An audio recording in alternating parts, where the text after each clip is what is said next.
Hello everybody, welcome to the fourth tutorial of this course.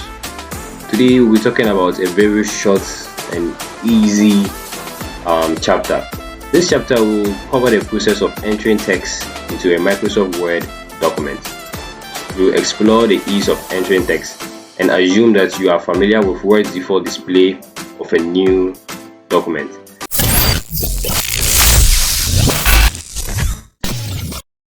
The documents area is where you can input your text with the flashing vertical.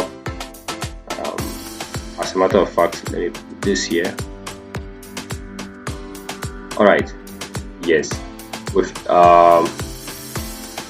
the flashing vertical bar known as the insertion point. I made mention of this in our second tutorial, I presume. Yeah, so this flashing bar here called the insertion point, it indicates where the text will appear. To input text, simply keep the cursor at the insertion point and start typing. So let's put in some text, but before that let me clear this. Alright, so let's key in some text. So as we start to type, what should I even type? This is ultra channel. So something like this. So to input text, simply keep the cursor at the insertion point and start typing. So this is an example. The example is, this is Ultra Blue channel. There are two important points to keep in mind whilst typing. Firstly, you do not need to press enter to go to a new line. Just keep typing, and once the insertion point reaches the last part of the document, it will automatically bounce down to the end. So let me type to the end and let's see what happens to the insertion point. So this is Ultra Blue channel.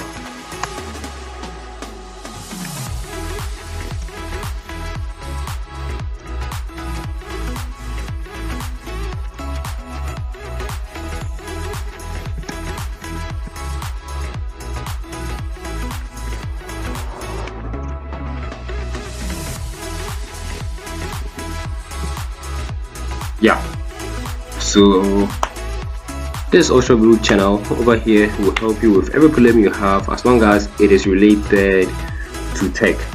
So I'm at the end of I'm almost at the end of my margin right now. I'm not going to press enter, I'm just going to keep typing and let's see what happens to the insertion point. So as long as it's related to, you see, the insertion point automatically came to the next line. So I didn't need to press enter in order to take me to the next line. However, if you wanted a paragraph, you'd have to press enter to do that. Now, another thing, the second thing you need to know is that let's say you were typing and you wanted two spaces. Instead of pressing spacebar twice, you could just press tab once like this, and it will automatically give you a space and it will properly align text using proportional fonts. So this is just what we have for today, and then I will see you in the next tutorial. So in the next tutorial, we'll be talking about moving around, simply moving around all these confusing commands. So see you in the next video.